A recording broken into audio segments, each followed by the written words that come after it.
जय अनंत महोत्सव 2023 वर्ष तिसरे उत्सव महाराष्ट्रीयन कला संस्कृतीचा महाराष्ट्राच्या संस्कृतीचे दर्शन घडवणारा महोत्सव।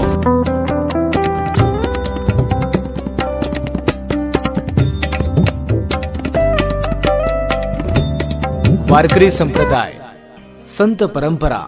वारकरी संप्रदाय हा महाराष्ट्रातील सर्वात जुना म्हणजेच जवळपास 1500 वर्ष जुना संप्रदाय आहे। हा संप्रदाय पूर्वी पण होता, पण एवढी महत्त्वपूर्ण चांगली वाटचाल नव्हती। तेव्हाही यात्रा भरायची। आदिनाथ गुरु सकळ सिद्धांचा मच्छिंद्र तयाचा मुख्य शिष्य मच्छिंद्राने बोध गोरक्षासी केला। गोरक्ष वळला गहिनी प्रती, गहिनी प्रसाद निवृत्ती दातार ज्ञानदेवा सार चोजविले। याप्रमाणे या संप्रदायाची गुरु परंपरा आहे। पण जेव्हा संत ज्ञानेश्वर महाराजांचा अवतार या महाराष्ट्रात झाला, तेव्हा त्यांनी या विखुरलेल्या भक्तांची आपल्या सामर्थ्याने संघटना केली आणि ज्ञानेश्वरी लिहून या वारकरी संप्रदायाला सुव्यवस्थितपणा आणून हा संप्रदाय उभारीस आणला। संत ज्ञानेश्वर महाराजाप्रमाणे संत नामदेव महाराज, संत तुकाराम महाराज, संत एकनाथ महाराज यांचे सर्वांचे फार मोठे योगदान हा संप्रदाय टिकवण्यासाठी आणि चालवण्यासाठी आहे।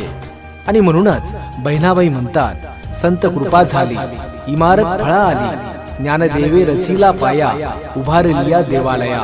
नामातयाचा किंकर त्याने केला हा विस्तार, जनार्दन एकनाथ खांब दिला भागवत। तुका झाला से कळस भजन करा सावकाश। या सर्व संतांचा काळ जरी वेगवेगळा असला तरी सुद्धा संप्रदायाचा प्रचार प्रसार करून हा संप्रदाय त्यांनी टिकवला। संप्रदाय आला म्हणजे त्या संप्रदायाचं आराध्य दैवत आलंच। आणि वारकरी संप्रदायाचं आराध्य दैवत द्वारकाधीश भगवान श्रीकृष्ण म्हणजेच पंढरपूरचा विठ्ठल आहे। विठ्ठल आहे। विठ्ठल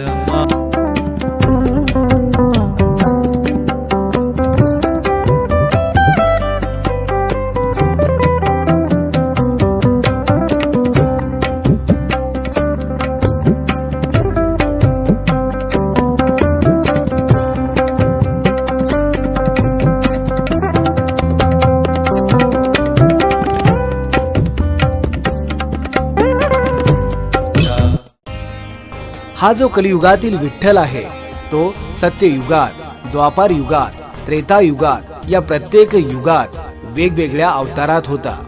हा देव पंढरपूरला कोणासाठी आला आणि वारकऱ्याचे आराध्य दैवत कसा बनला? हा देव येण्याचे कारण म्हणजे पुंडलिक नावाचा एक भक्त।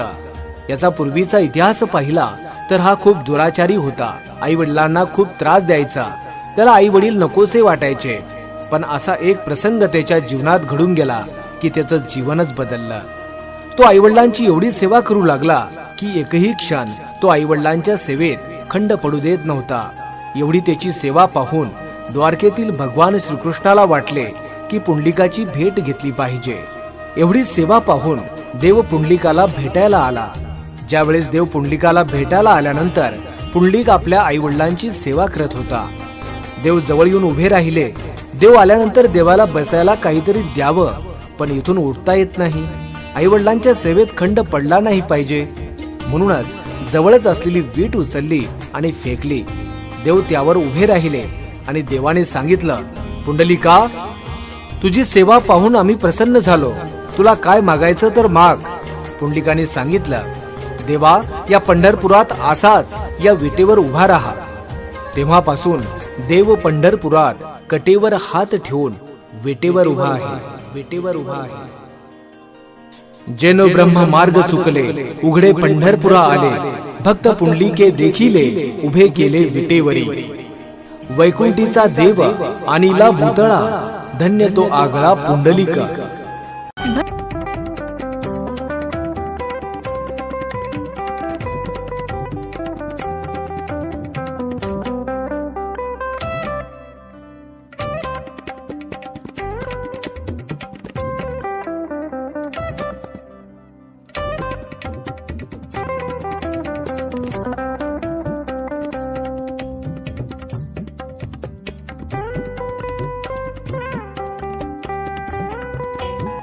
अशा प्रकारे हा देव कलियुगात पंढरपुरात विठ्ठलाच्या रूपाने आजही उभा आहे. या देवावरती सर्व महाराष्ट्रातील वारकऱ्यांची आणि सर्व जनतेची अपार श्रद्धा आणि परमभक्ती आहे. याचे कारण महाराष्ट्र ही संतांची भूमी आहे. या महाराष्ट्रात वारकरी संप्रदाय म्हणजेच वैष्णव भागवत संप्रदायात अनेक जाती धर्माचे संत होऊन गेले. या संतांचं दैवत एकच, पंढरपूरचा पांडुरंग.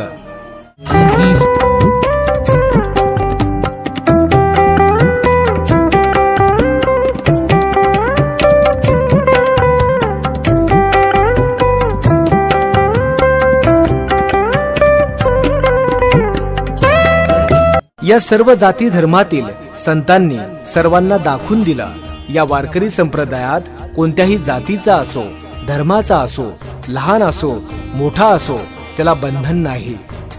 सकळासी येथे आहे अधिकार, कलियुगी उद्धार हरिनामे. यारे यारे लहान थोर, याती भलती नारी नर.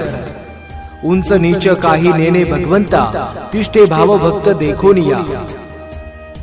या संतांनी सांगितलं, माझी या जातीचा मज भेटो कोणी, आवडीचा धनी फेडावया. जात म्हणजे वारकरी वैष्णव हीच एक जात. या सर्व संत मंडळींनी आपापल्या काळात या संप्रदायाचा प्रसार करून या देवाच्या उक्तीप्रमाणे पंढरपूरच्या आषाढी आणि कार्तिकीच्या वाऱ्या केल्या. आषाढी कार्तिकी विसरू नका मज, सांगतसे गुंज पांडुरंग.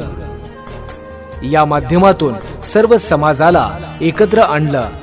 यात देवाची ओढ निर्माण करून दिली आणि समाजाला एकत्र आणून या वारीच्या माध्यमातून एकमेकांचे मतभेद दूर केले. अशा प्रकारे या समाजाला एक चांगली दिशा देण्याचं काम या वारकरी संप्रदायातील सर्व संत मंडळींनी केलं आणि आजही हे कार्य असंच अविरतपणे सुरू आहे. या संत मंडळींचं कार्य, यांची ग्रंथ संपदा, यांचे विचार, अनुभव, चरित्र हे या महाराष्ट्रालाच नव्हे तर या संपूर्ण देशाला आणि संपूर्ण विश्वाला मिळालेला एक अनमोल ठेवा आहे.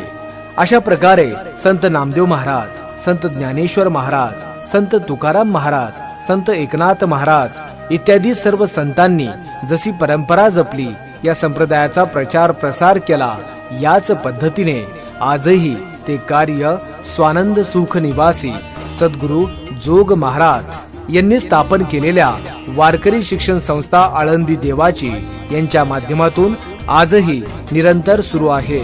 कीर्तन, प्रवचन या माध्यमातून या संत मंडळींचे विचार व संप्रदायाचा प्रचार प्रसार ही वारकरी शिक्षण संस्था निरंतरपणे करत आहे. संत भार पंढरीत कीर्तनाचा गजर होत, तेथे असे देव उभा, जैसी समचरणाची शोभा. उभारीला ध्वज तीही लोकांवरी, ऐसी चराचरी कीर्ती जायची. रामकृष्ण हरी. रामकृष्ण हरी. लेखन प्राध्यापक हरिभक्त परायण ज्ञानेश्वर महाराज भुतेकर. निवेदन RJ संदीप देशमुख.